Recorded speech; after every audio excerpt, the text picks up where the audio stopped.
Pourquoi je me sens différent ou différente des autres?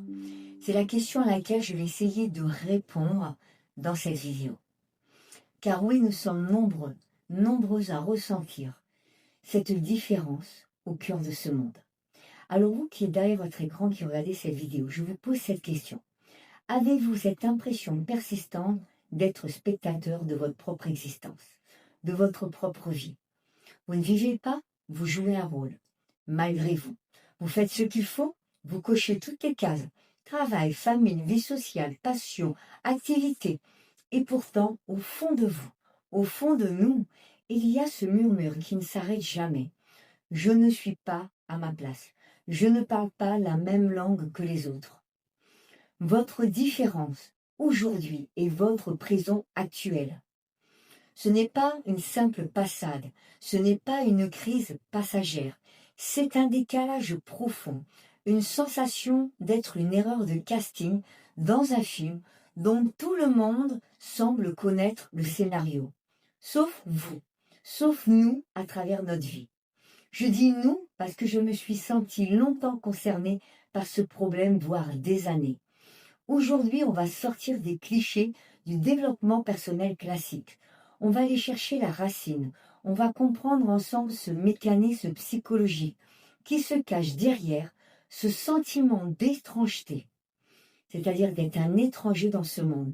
Et surtout, comment il a pris racine bien avant que vous soyez capable, que nous soyons capables de mettre des mots dessus.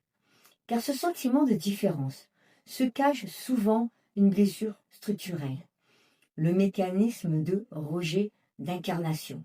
Mais ce n'est pas le seul mécanisme, et nous allons le voir maintenant. Pour bien comprendre ce que vous traversez, il va falloir poser un diagnostic précis. Je vais vous expliquer des choses qui sont plus scientifiques, plus intenses, et je vais les dire doucement pour qu'il y ait une vraie compréhension.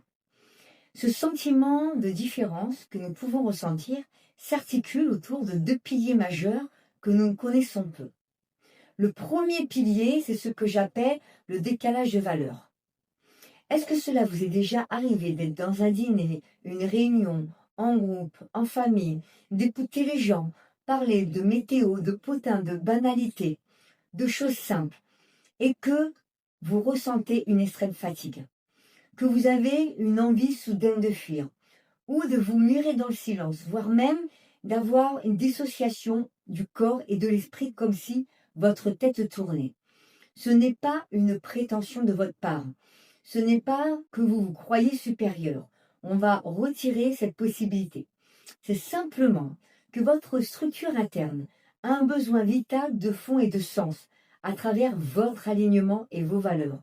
Là où les personnes se nourrissent de surface ou d'un certain discours, vous avez soif de connaissance, d'une autre essence beaucoup plus profonde ou lumineuse.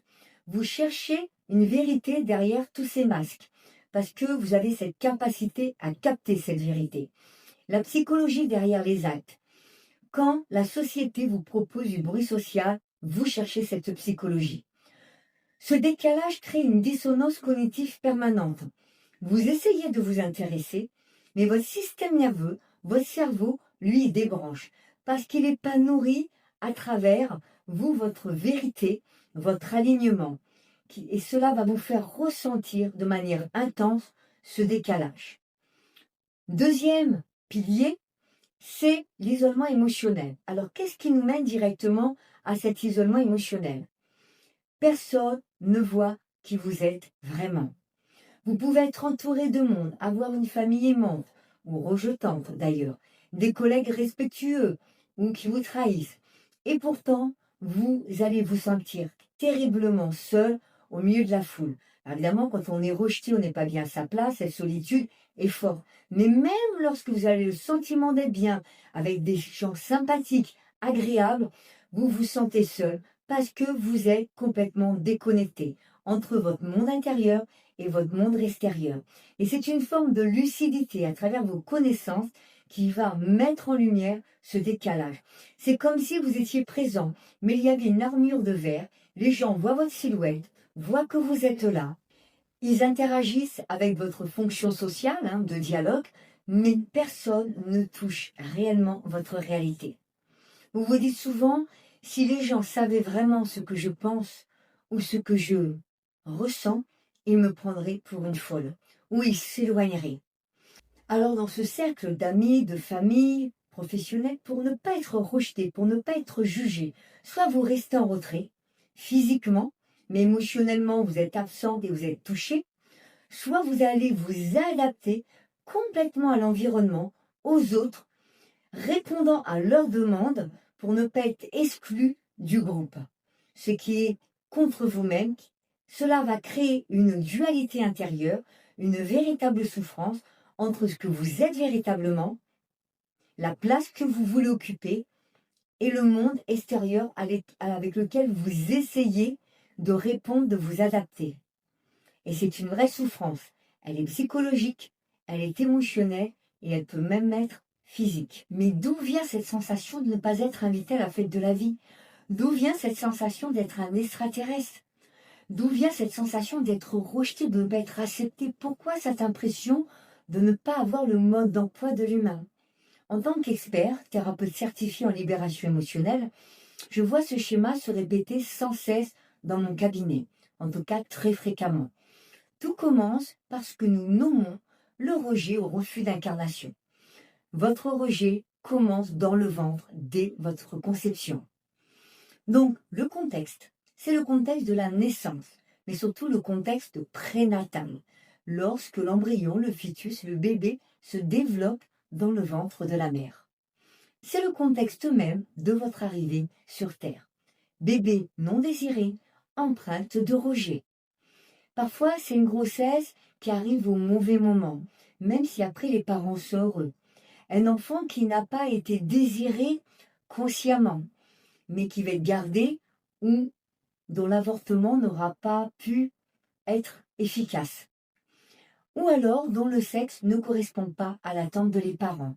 Cela peut être aussi une mère qui, pendant qu'elle vous portait, a vécu le syndrome du jumeau perdu, un embryon qui est tombé, ou un stress immense suite à un deuil, voire même une dépression profonde. Ce qu'il faut comprendre, c'est que le fœtus n'analyse pas avec son cerveau, puisqu'il est en construction. Il ressent avec ses cellules. Il enregistre l'environnement utérin comme étant hostile, froid, encombré, ou simplement il se dit « je ne suis pas à ma place, on ne veut pas de moi puisque je ne suis pas désiré ou je ne suis pas conforme à l'attente de mes parents ». Donc, l'enfant enregistre alors une information fondamentale dans son système nerveux, avant même de naître. Je suis un intrus. Ma présence est un poids ou un danger pour ma mère. Vous vous excusez d'exister depuis toujours. Cette empreinte crée une structure psychologique de survie, où l'on n'ose pas prendre sa place, où l'on se fait tout petit ou toute petite. On s'excuse d'exister. Inconsciemment, on développe ce que nous nommons un attachement insécure évitant.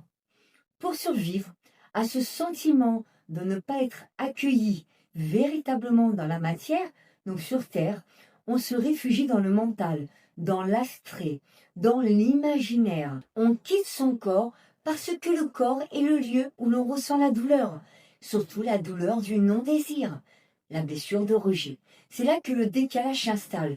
Vous habitez dans votre tête, vous analysez tout et vous n'habitez plus dans votre vie physique. Je suis convaincue que ce que je vous décris là maintenant résonne avec votre histoire. Vous sentez que ce sentiment d'illégitimité, c'est votre vie. C'est votre paralysie. Celle qui vous empêche de créer la vie que vous souhaitez, les projets que vous méritez. Sachez que c'est précisément sur ces mécanismes que j'accompagne mes clientes. On ne peut pas régler cette problématique de place dans ce monde, de différence dans ce monde extérieur, par la simple volonté. Une blessure qui s'est logée dans votre mémoire cellulaire, dans votre structure émotionnelle et nerveuse, d'ailleurs. Donc si vous voulez aller plus loin, si vous voulez vous libérer de cette problématique, vous voulez identifier et pouvoir briser ces schémas qui bloquent votre incarnation, alors n'hésitez pas, je propose un bilan pour vous expliquer comment ma méthode peut vous aider. Vous avez juste à cliquer sur le lien dessous. Vous prenez votre créneau, je vous contacte, on discute ensemble, on confirme et on fera cette séance exceptionnelle ensemble. Attention, c'est limité, donc ne tardez pas, c'est le lien juste dessous. Je suis venue sur ce point tout à l'heure brièvement, le masque de la suradaptation. Alors revenons à ce décalage. Donc, pour compenser ce sentiment d'être différent, différente, vous avez développé une stratégie de survie redoutable et infaillible, le masque. C'est ce que Donald Winnicott appelait le faux self, c'est-à-dire un camouflage social, puisque vous avez l'impression que votre vrai moi est trop intense, est trop bizarre, est trop différent ou inadapté. Donc vous avez une version lisse de vous, performante, ultra adaptable de vous-même. Plaire aux autres vous détruit à petit feu. Vous êtes devenu une experte ou une experte ou un expert pour scanner les attentes des autres et répondre avant même qu'elles soient formulées. Je m'adapte à tout l'environnement. Cela m'évite de ressentir le rejet dans ce monde extérieur. Vous savez exactement comment sourire, comment être la personne sympa, l'employé modèle, l'ami sur qui on peut compter, la compagne qui va tout supporter. Mais ça, c'est pas votre vrai vous. Vous êtes une autre personne et cela crée une souffrance émotionnelle, physique et psychique. Mais cette adaptation, elle a un coût. Elle a un coût très fort. Elle a ce coût émotionnel, physique, énergétique. Votre fatigue est un cri d'alerte. Vous vous sentez vidé, littéralement épuisé. Et ce n'est pas une fatigue que l'on soigne avec du sommeil, avec une sieste entre midi et deux. C'est un épuisement nerveux, c'est un épuisement émotionnel, c'est un épuisement psychologique d'avoir maintenu un rôle 12 heures d'affilée, voire plus. Votre épuisement vient du fait de ne pas vous écoutez. À force de porter ce masque pour être accepté, vous finissez par oublier qui vous êtes réellement et qui est aux commandes de votre vie. Ce n'est plus vous, c'est les autres. Et quand l'esprit refuse de voir la vérité, c'est le corps qui finit par lâcher pour vous stopper. C'est une manière de dire arrête, je n'en peux plus. Observez ces signes. Tension chronique dans les épaules, la mâchoire serrée, le fameux brunisme, maux de ventre, fatigue chronique. Votre corps hurle qu'il ne peut plus supporter cette dissonance entre cette essence, votre monde intérieur, et ce masque sous lequel vous essoufflez à longueur de journée. Alors, comment sortir de ce tunnel de solitude et de rejet? La bascule commence quand on change de paradigme, c'est-à-dire à assumer sa singularité. Ce que vous avez passé des années à essayer de gommer ou à cacher, c'est en fait votre plus grande spécificité. Votre bizarrerie est votre plus grand talent. Votre différent est votre plus grand pouvoir. C'est votre mission, c'est votre signature unique. Si vous voyez le monde différemment, ce n'est pas un bug, c'est une fonctionnalité. Votre sensibilité, votre besoin de profondeur, votre capacité à capter l'invisible, ce sont des outils de haute qualité, de haute précision qui vous a été donné pour justement apporter votre lumière dans ce monde.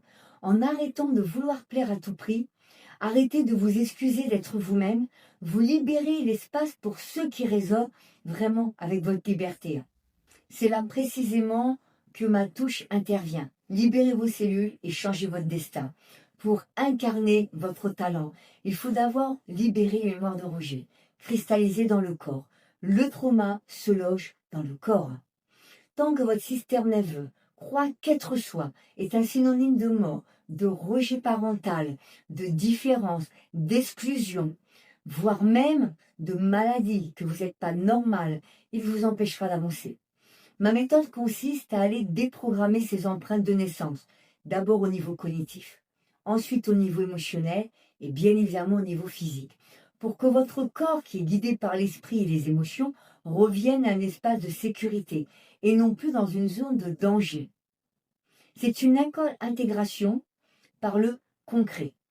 Prenez votre place, le monde vous attend. Il s'agit de redescendre dans son corps et de remettre cette énergie au service de votre projet, au service de votre vie, au service de votre bien-être. Arrêtez de fuir dans le mental pour enfin oser dire voilà qui je suis. Voici ce que je crée, en n'étant pas vous-même. C'est en habitant pleinement votre incarnation, avec votre histoire, avec votre différence, avec votre bizarrerie, que vous passez de la survie à la manifestation de vos talents et de vos capacités. Vous ne cherchez plus à rentrer dans le moule des autres, à vous comparer aux autres, à vous adapter aux autres. Vous construisez votre propre socle. Pour conclure, j'aimerais vous dire ceci. Se sentir différent n'est pas une tare. Votre différence est votre mission. C'est un signal. C'est le signal que vous n'êtes pas faite pour l'ancien modèle. Que vous n'êtes pas faite pour subir des dynamiques qui ne vous correspondent pas, qui vous étouffent, ou des relations qui vous éteignent. Cessez de subir. Commencez à exister aujourd'hui. Votre travail, ce n'est pas de changer, de vous adapter pour enfin être intégré à la norme. Votre travail, c'est de libérer ce qui vous empêche d'être vous-même et de construire votre propre place avec votre propre règle. Vous avez le droit d'être ici. Vous avez votre place ici. Vous avez été choisi. Vous avez le droit d'être vous. Et le monde a désespérément besoin de cette différence que vous essayez tant de cacher. Prenez soin de vous et souvenez-vous, la libération commence au moment où vous cessez de vous excuser d'exister. J'espère que cette vidéo vous a plu, vous aura parlé. N'oubliez pas, si vous voulez le bilan, cliquez dessous. Réservez votre créneau et on pourra se rencontrer directement et parler de votre histoire et voir comment je peux vous aider. Si vous avez aimé la vidéo, likez, abonnez-vous à ma chaîne et je vous dis à très bientôt pour de nouvelles vidéos.